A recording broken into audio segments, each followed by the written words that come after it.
So what does a social media manager do? Well, their job is to use social media platforms to promote and market an organization's brand, services, and products. And they'll play into the human tendencies that we all display on social media so they can persuade us to invest our attention, time, and often money in them. How can you write short, sharp copy that will hook people in? How can you create video that people want to watch and share? How can you source eye-catching images? These are all questions that aspiring social media managers have to ask themselves and find the answers for.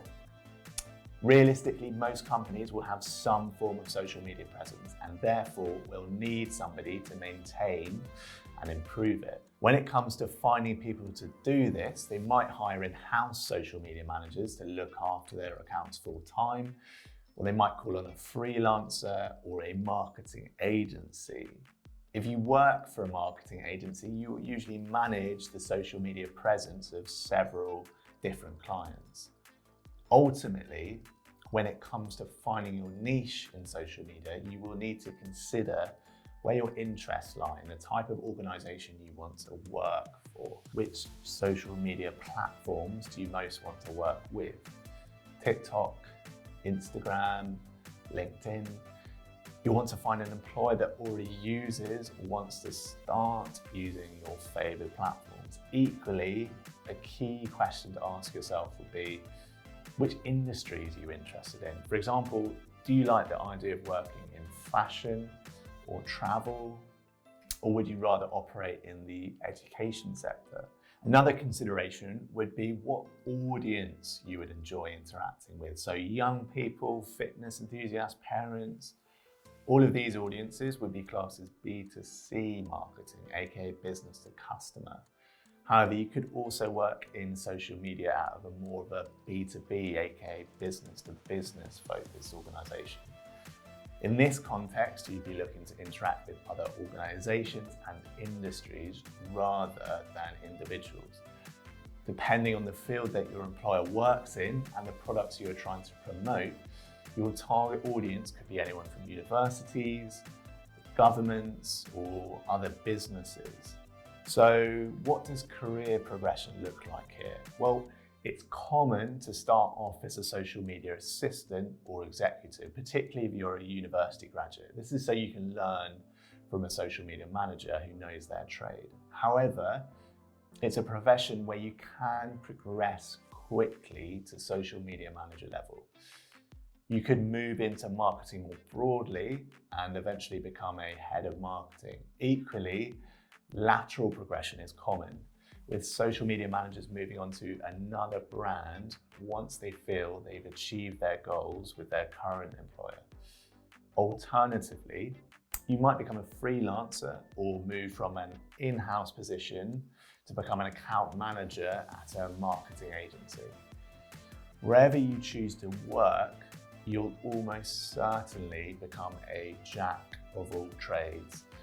Chances are you'll be working on every aspect of the employer's chosen social media accounts, from content creation all the way through to data analysis. So that makes you part graphic designer, part videographer, part copywriter, part data analyst, and part psychologist.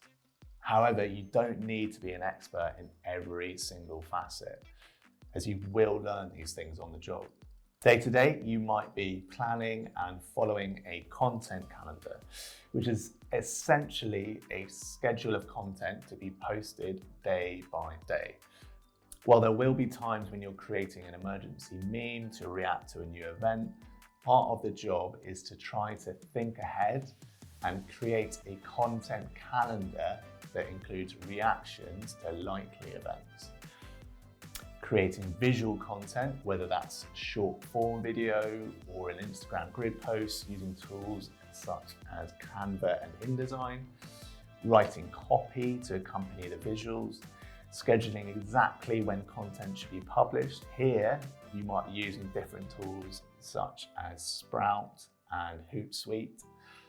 understanding and interacting with your audience, for example, by replying to comments and direct messages, using data analytics tools to review the performance of your accounts and individual pieces of content to see what worked and what didn't, and then develop your strategy going forwards off the back of this.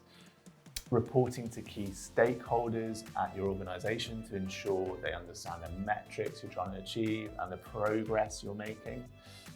For example, your target might be increasing the followers of your social media accounts, but it might also be engagement with posts or conversions to sales.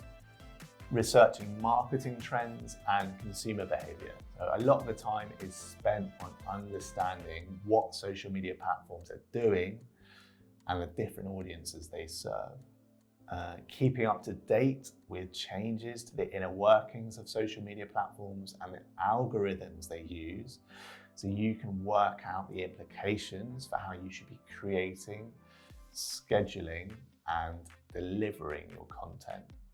So, what background and skills do you need to work in social media? Well, it's worth saying straight away that you don't need to be an avid social media user in your spare time. Nor does your own Instagram feed need to look perfect. In fact, many social media managers will say their own personal accounts are far from it. However, you will need to be interested in social media, how it works, and what makes people tick. Needless to say, you'll be much better at your job if you're clued up on the most influential platforms and how people use them, so you can work out the best approach. For that reason, a lot of people get into social media without any specific qualifications and they're self-taught. So if you've done a digital marketing degree, then you'll have a great grounding, but anyone can go into social media as long as they are interested in it and are willing to learn the skills required. It will help, of course, if you have previous experience of using social media, whether that's optimizing your own accounts or offering your services to a brand or two, as this will show you can do what you can say you can do. Any experience will also help to provide proof of your copywriting skills and your eye for good visual content, both of which are crucial for a social media manager. In terms of softer skills, you'll need to be creative and willing to try things out. A social media manager will spend a lot of time experimenting to see what works and what sticks. If it doesn't, you just move on and try something else. You'll also need to be resilient. In social media, your work is on display for everyone to see. It's visible when you get likes and when you don't. And while this is not the most important metric, you'll need to be comfortable with people seeing what you're putting out and what's not so successful. Stakeholder management is another important but undervalued skill for social media managers. Ultimately, not everyone at your organization is going to understand social media and the benefits of using it. Bringing those people around and on the journey with you is crucial. And then finally, you'll need to be able to switch off and take a breather. It's easy for social media to take over your life, especially when it's your job too. You often have to be careful about your own social media consumption to ensure that you don't drown in social and forget that it can be and it's supposed to be fun. Move on to the next part of this course where we will share a typical social media task so you can get a feel for what this role is like.